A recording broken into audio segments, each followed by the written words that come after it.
قومی اور سیاسی اور ثقافتی حقوق کے لیے جدوجہد کرنا ہے.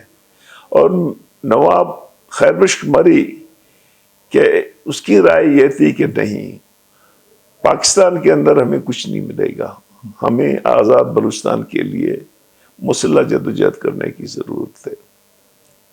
یہ دو بڑے کلیئر موقف سامنے آئے اور یہ بڑے نظریاتی موقف تھے. میں سمجھتا ہوں کہ یہ جو اختلاف تھا نظریاتی تھا. باقی جو بلوچوں میں جتنے بی ایس او میں یا باقی جو جتنے توڑ پھوڑ ہوئی وہ نظریاتی نہیں تھے، نظریاتی یہی ایک ہی تھا جو میرے نزدیک میں. اس زمانے میں ہمارا لیڈر رازق بگٹی تھا، ہم رازق بگٹی کے ساتھ تھے. بی ایس او میں بھی اس کے اثرات پڑے. رازق بگٹی، میں، ایوب جتک، حبیب جالب، اسلم کورد اور میجارٹی دوست ہم نواب خیر بخش کے نزدیک رہے اور ہم نے میر غوث بخش بیزنجو کی مخالفت کی. معین خان، ڈاکٹر واحد، ڈاکٹر جہاں زیب اور کچھ اور دوست وہ میر صاحب کے قریب رہے.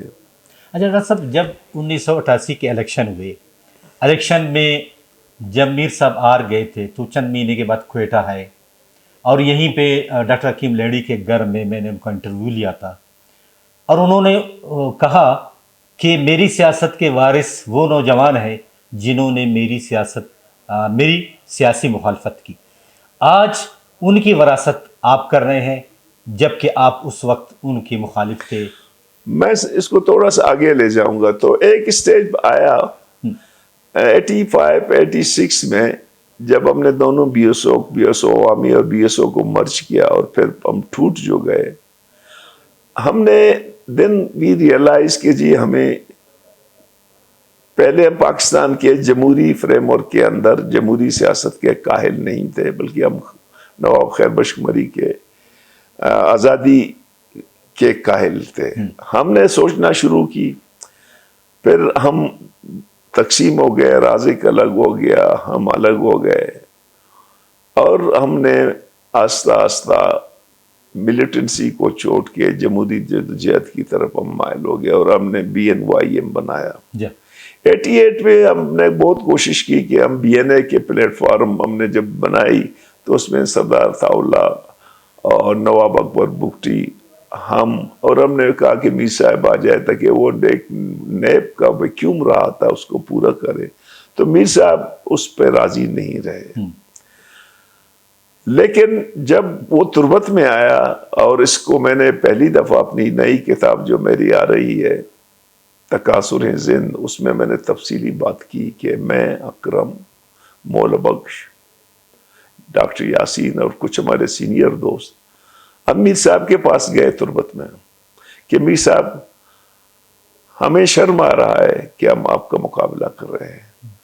آپ جیتو گے بھی ہم شرمندہ ہیں، ہم جیتیں گے بھی ہم شرمندہ ہیں. میں نے ہماری تجویز تھی کہ ہم آپ کا مقابلہ نہیں کریں گے تربت میں. میں شکیل ایڈوکیٹ جو تربت سٹی کے سیٹ پہ تھا میں اس کے حق میں بیٹھ جاؤں گا. ایوب بلیدی وہ سردار عبد الرحمان کے حق میں بیٹھ جائے گے جو پاکستان نیشنل پارٹی کا وہ تھا.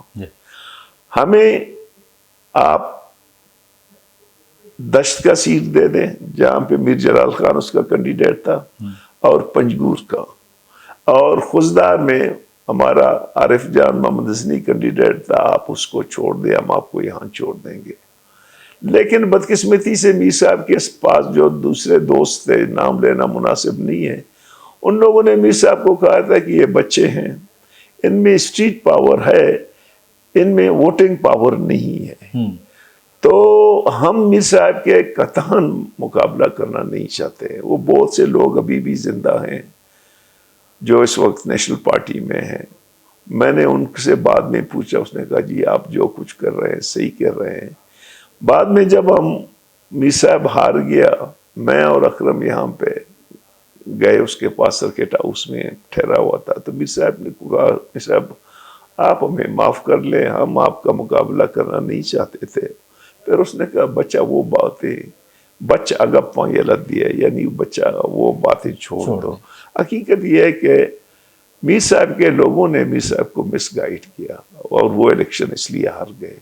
ہم نے اس 1% بھی مقابلہ، ایون ہم اپنے تمام سیٹیں دینے کے لیے تیار تھے. میں وڈرا کر رہا تھا، ایوب جب تک ایوب ریدی وڈرا کر رہا تھا. حقیقت یہ ہے. باقی ہے کہ میں نے 1-2 دفعہ فلور پہ بھی کہا ہے، لیکن اس دفعہ میں نے اپنی کتاب میں بھی اس کو بڑا واضح اندازہ پہ لکھا ہے. اگر کوئی اس کو چیلنج کرتا ہے، بہت سے لوگ ابھی تک زندہ ہیں، تو میرے سامنے آ جائے کہ ہم نے میر صاحب کو یہ آفر نہیں دی. ڈاکٹر صاحب، کیا میر صاحب کی وہ پیشن گوئی کہ میری سیاست کے وارث یہی نوجوان ہیں، کیا آپ لوگ اس وراثت کو اور اس کی جو مثلا ایک امید تھی اس کو پورا کرنے کی کوشش کر رہے دیکھیں، ہیں؟ میر صاحب تو بہت بڑے لوگ تھے، ہم یہ نہیں کہہ سکتے ہیں کہ ہم نے ان کی جگہ لی، لیکن ہم یہ سمجھتے ہیں کہ ہم اس فکر کے فالوور ہیں جن کی بنیاد 1920 میں بلوچ لیگ کے حوالے سے، استمانگل کے حوالے سے، کلات نیشنل پارٹی کے حوالے سے، عوامی نیشنل پارٹی کے حوالے سے رکھا گیا ہے.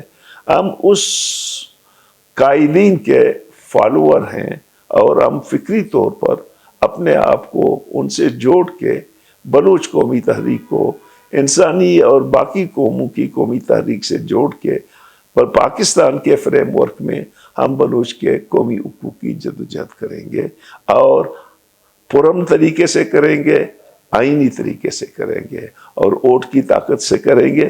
گو کہ ہمیں ابھی تک ووٹ کا حق نہیں ہے، لیکن ہماری جدوجہد یہی ہے کہ ہم اپنے عوام کو پاکستان کے فیڈریشن کے اندر رہ کے اس کے حقوق کے لیے جدوجہد کریں.